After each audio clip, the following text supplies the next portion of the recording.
Good morning, dear students. By this time, you must have the knowledge of the bony pelvis, the different measurements, what are the bones taking part in the bony pelvis, what are the joints, and today I will mention some salient points regarding this bony pelvis, mentioning the differential points of male and female pelvis. Before that, I must say the pelvis word is commonly used to depict the inferior and posterior part of the abdomen, and it is the part which lies or which connects the trunk and the lower limbs. But anatomically, the pelvis actually refers to the bony pelvis, which is formed by the pelvic girdle or ring of bones, which is the shape of the bones. A ring of bone is basin like, so it is called the pelvis, and the different bones which are taking part into the formation of the pelvic girdle, that those are the two innominate or hip bones. They are joined by the symphyseal joints anteriorly. The sacrum joins with the two pelvic bone on either side by the sacropelvic joint, and the coccyx, sacrum and coccyx, it is joined by the sacrococcygeal joint.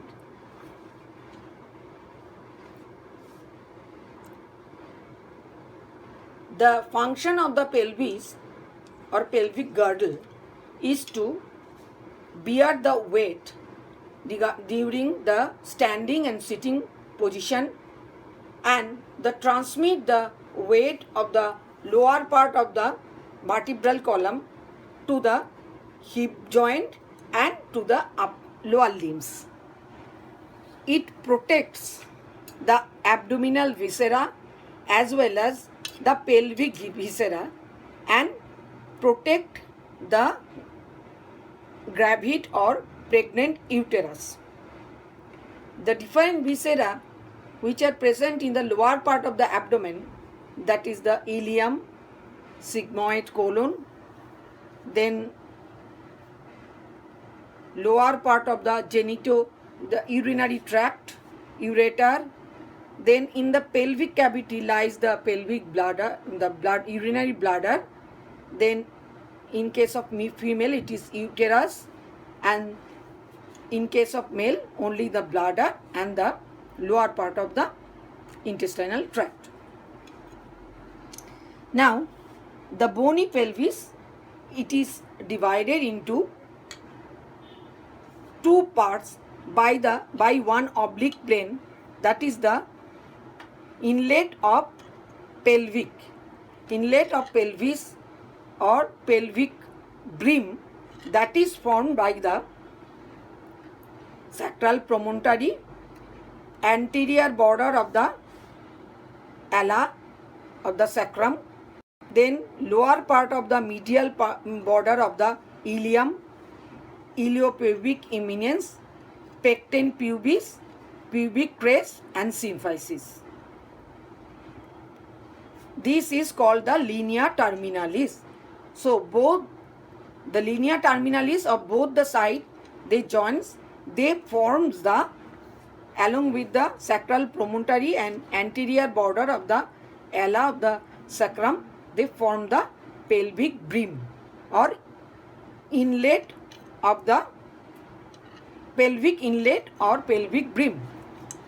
The pelvic inlet, it divides the bony pelvis into two parts: upper greater pelvis or false pelvis, lower lesser pelvis or true pelvis. The greater pelvis, it is bounded posterolaterally by the iliac fossa of the ileum, posteriorly by the anterosuperior surface of the sacrum and both the ali of the sacrum. And anterolaterally and anteriorly, it is deficient of bony structure. It is supported by the anterior abdominal wall. It is occupied by the terminal part of the ilium and the sigmoid colon. Now, coming to the lesser pelvis or true pelvis, it is bounded anteriorly by the pelvic cavity. It is bounded anteriorly by the pelvic surface of the pubis, the joint symphysis pubis, then superior ramus, inferior ramus, and the membranous part by the obturator membrane, and muscular part by the obturator internus muscle, the pelvic surface of the ischium, then posteriorly the body of the third sacral vertebra, ischial spine and the body of the third sacral vertebra. Now, coming to the, it is occupied by the pelvic viscera, and the, in case of pregnancy, the pregnant uterus or gravid uterus. Now, coming to the outlet of the pelvis, it is anteriorly by the pubic arch, inferior pubic ligament or arcuate ligament, then laterally by the ischiopubic ramus, ischial tuberosity. From ischial tuberosity to lateral surface of the sacrum and the coccyx, sacrotuberous ligament, the inferior border of the sacrotuberous ligament of both the side, and tip of the coccyx. So, this is the outlet of the bony pelvis. This is the inlet of the bony pelvis, and this is the outlet of the bony pelvis. And previously, it has been described by us regarding the shape of the inlet of the bony pelvis. It may be gynecoid, it may be android, it may be anthropoid, it may be platyploid. In case of gynecoid shape, the transverse diameter is more. In case of android, the gynecoid type of pelvis is seen in most of the female. The android type of pelvis or heart-shaped pelvis is seen more in the male person. The anthropoid, the anteroposterior diameter is more. It is seen in the both the sex of the fetal, in case of both the sex. And the platyploid, here it is more flat inlet, that means the transverse diameter is more here, and it is seen in the ricket and osteomyelitis due to the vitamin D deficiency disorder. These are the different types of the shape of the pelvic inlet. So as to the different size of the pelvic inlet, we can depict in the different classification. One is the dolichopelvic, that resembles most of the anthropoid, that means the anteroposterior diameter is more here. Mesotipelvic, here the transverse diameter is more than the anteroposterior diameter, but it is 0 to 1 centimeter. Brachypelvic, here the transverse diameter is more, but here it is more by 1.1 centimeter to 2.9 centimeter. And another is the platypelvic. It is here, it is also the transverse diameter is more, but it is more by 3 centimeter.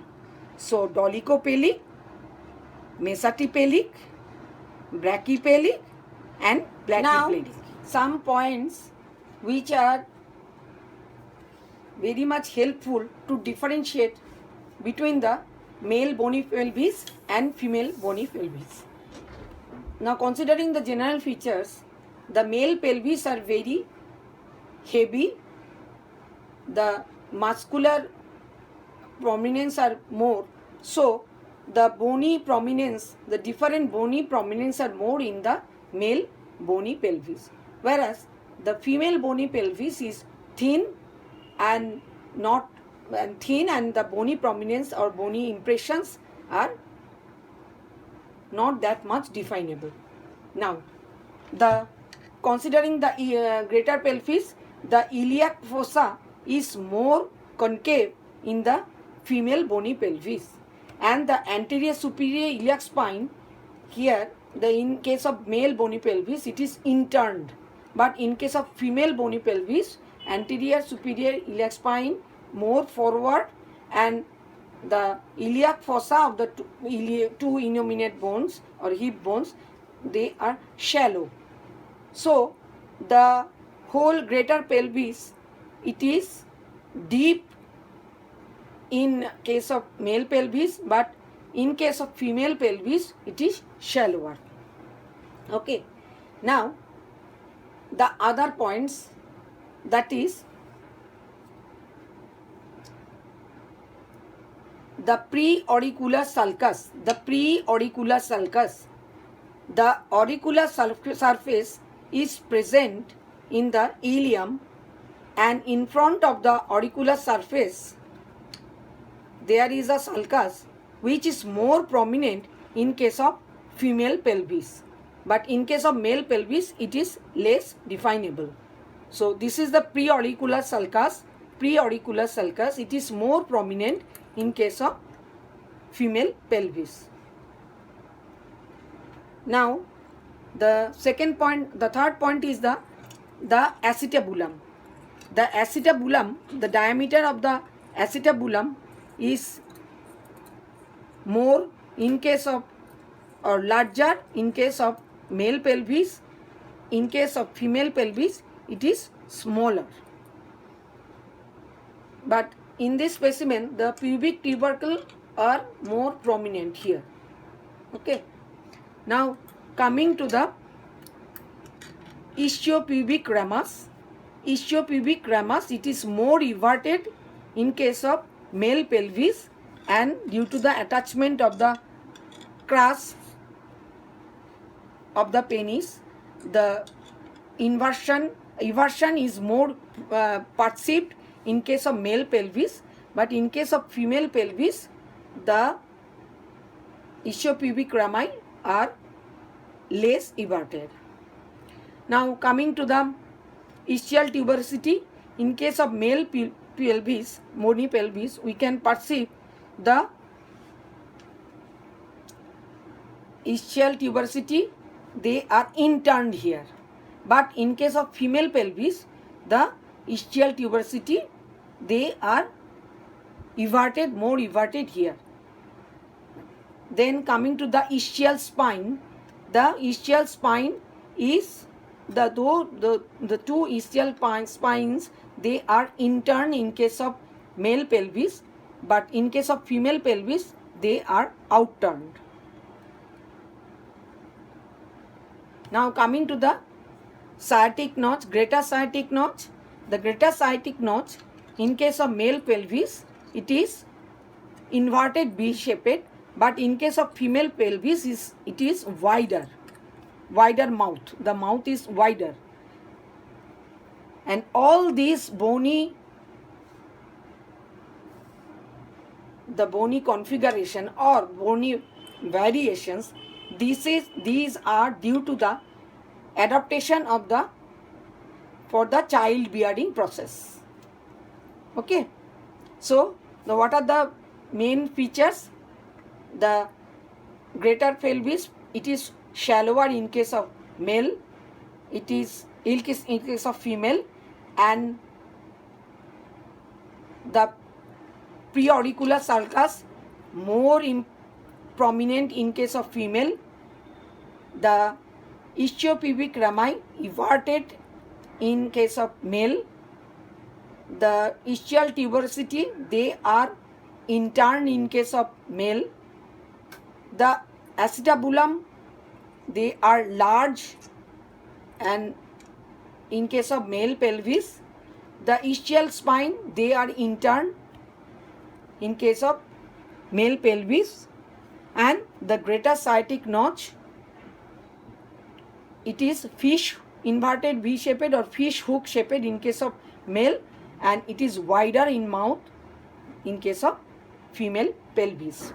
Now coming to the sacrum, the different sacral features of the male pelvis and female pelvis, it is that the sacrum is longer and narrower in case of male pelvis, and the concavity, anterior concavity, it is gradually descends down from above to downwards.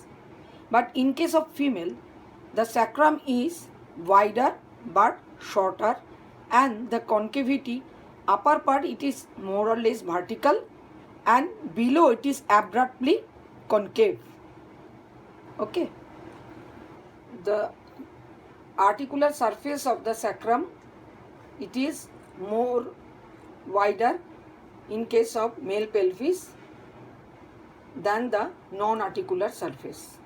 In case of female pelvis, the articular surface is less than the non-articular surface.